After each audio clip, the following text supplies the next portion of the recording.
I'm going to try to make this as easy as possible, but it's going to require some pathophysiology. So let's go. So your heart is made up of 4 distinct pumps. 2 top pumps called the atria, they beat or contract together. And then 2 bottom pumps, the ventricles, they also beat or contract together. And there's a pause in between the top and the bottom beating. So the atria contract, there's a pause, and then the ventricles contract.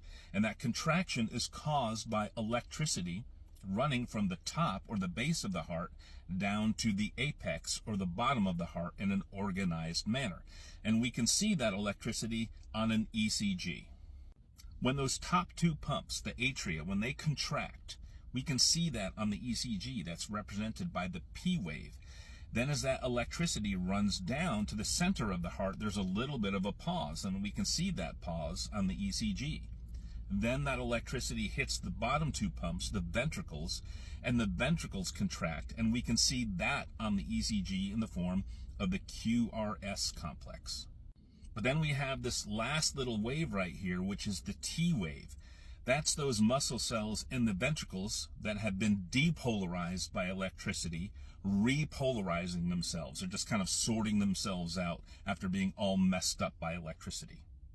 The reason why you don't see that after the P wave is because it's buried in the QRS complex. That segment from the beginning of the QRS complex to the end of the T wave is called the QT interval.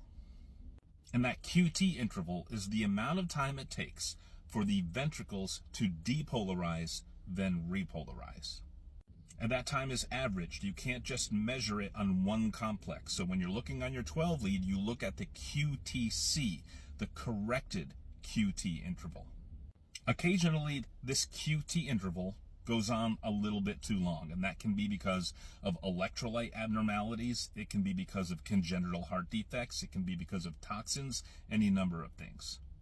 If it goes on too long, an impulse that's generated within the atria that's traveling down the heart can actually attempt to depolarize the ventricles during that repolarization process. That is what's known as the R on T phenomenon. And if that happens during the downslope of the T wave, which is called the relative refractory period, that can put the heart into ventricular fibrillation.